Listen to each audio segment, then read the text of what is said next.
working to make San Juan County a place where 100% of families can thrive. The mission, strengthen capacity to ensure each child, student, and family has access to vital services for surviving and thriving.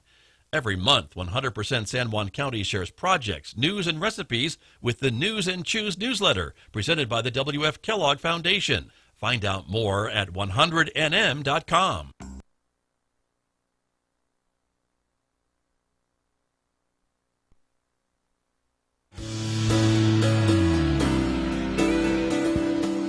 Now back to Studio A and the award-winning Scott Micklin Morning Program on KSJE.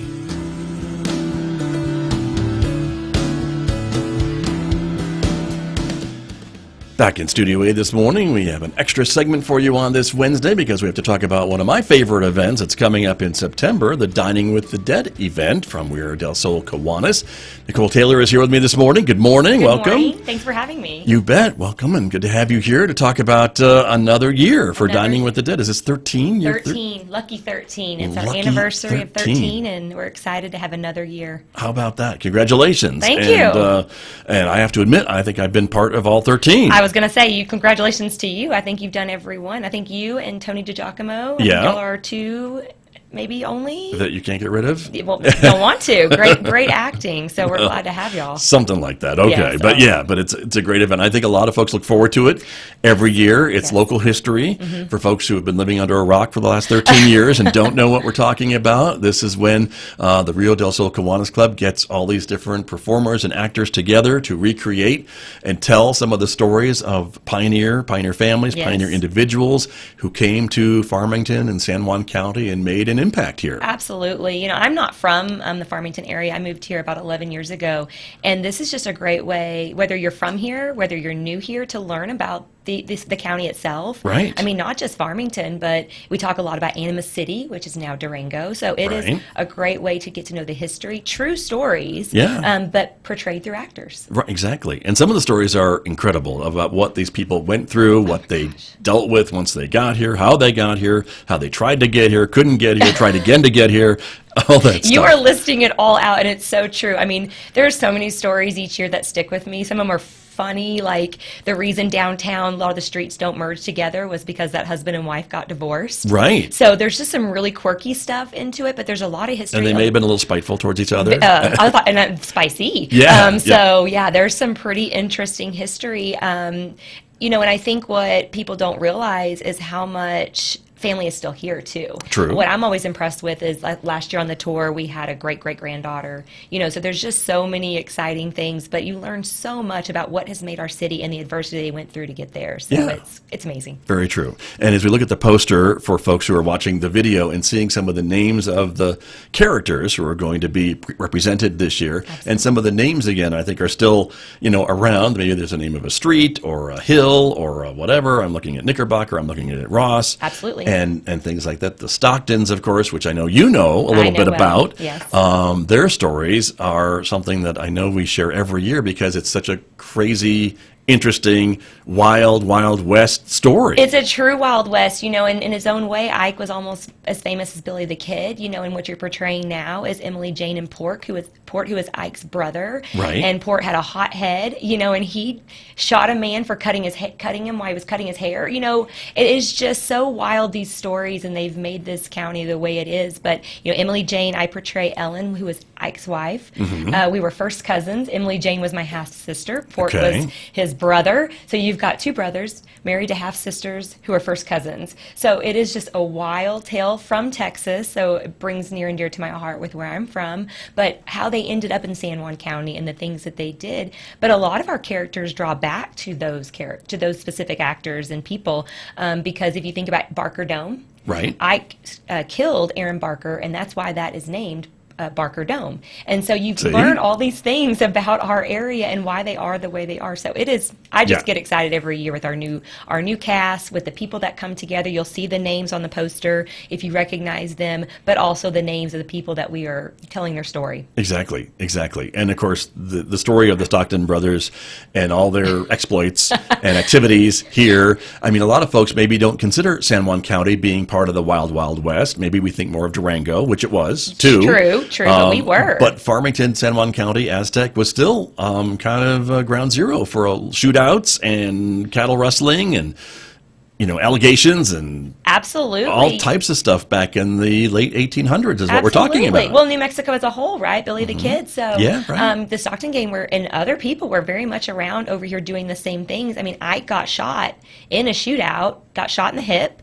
We didn't have in Durango, which was Animas City, there was no doctor, no hospital. They took him to a smelter and brought in a type of doctor, right. Told him if they cut off his leg, he would live. They did, and he didn't. Yeah. So, it's 29 years old. Like, it's, crazy stories. And then those tie into names of streets, tie into names of areas of town, just because of what happened there. So exactly. We're seeing some of the other folks who are going to be represented this year at Dining with the Dead. And so Peter Knickerbocker is one of them. Here's some other great shots. And some of these folks, sometimes we have photos, sometimes we don't. Correct. Of these individuals. And blurry sometimes. Well, sure. And to talk about photos, what you're going to see this year is we actually are going to do one character that is not a true person from this area, not even a true person at all. Okay. And the reason we're doing that is we have Stephen, a gentleman who moved to this area not long ago, really liked the idea of Dining with the Dead. And he has one of those old-timey cameras that they used to do in the 1800s where you had to be super still and it had like the pop and the flash and he puts the curtain over him. Sure. And so he is going to portray a fake character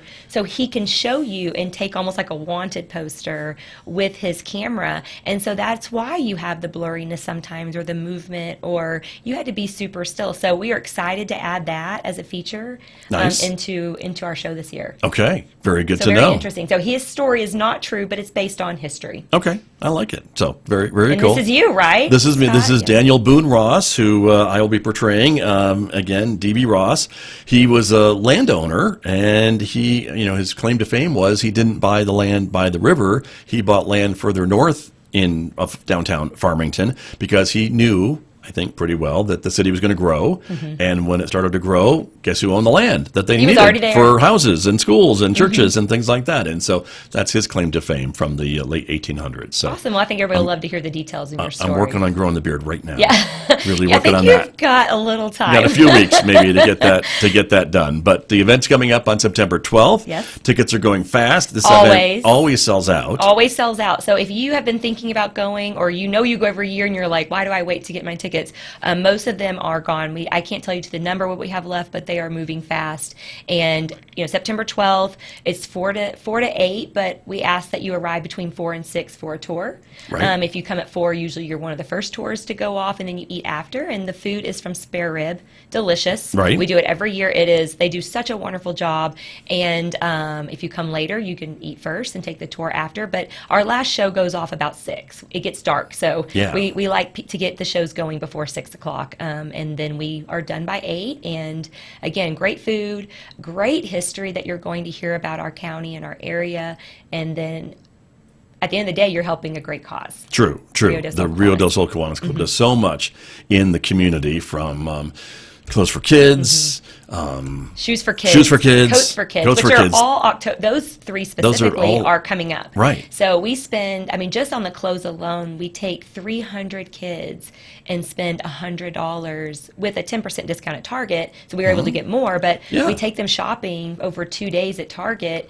And so you do the math, that's $30,000 just there. And then the same day, the mall is so gracious to let us do our coats there, and we give each of those kids a coat. And these children are identified by teachers, counselors, principals as those most in need, so them and their siblings will get some new warm clothes for back to school time. Nice. And then we do Shoes for Kids in October, which is coming up at the Boys and Girls Club, helping those kids in need with shoes and socks. Nice. Very good. And I can't imagine the looks on these kids' faces when they go into Target or something and someone tells them, pick out something that you want, whatever you want, right? Clothes-wise, sure. And we don't get you can't go crazy. You can't go to the Lego aisle. Sorry, kids. But we get them some, some but nice they may have never had a new shirt or pair of pants or what have you. Maybe it's a hand-me-down or whatever. The coats are the most common where we hear that. Yeah. I get my own coat. Right. My first own coat with tags still on it. So, it is pretty remarkable. With the shoes, we have kids that come in, they're like, I'm still wearing my shoes from last year, and they don't fit anymore, but that's all we got. And so it is such a great cause. So all of Kiwanis it's nonprofit. All the proceeds to everything we do go back into these programs, and all for kids. Wonderful. $30 is the price of the tickets for Dining with the Dead. Thanks to donors like Farmers Market and Sam's and places like that, we are able to keep our costs down. They donate the cookies to go with your yummy spare rib. Nice. Spare rib gives us a great price on the food.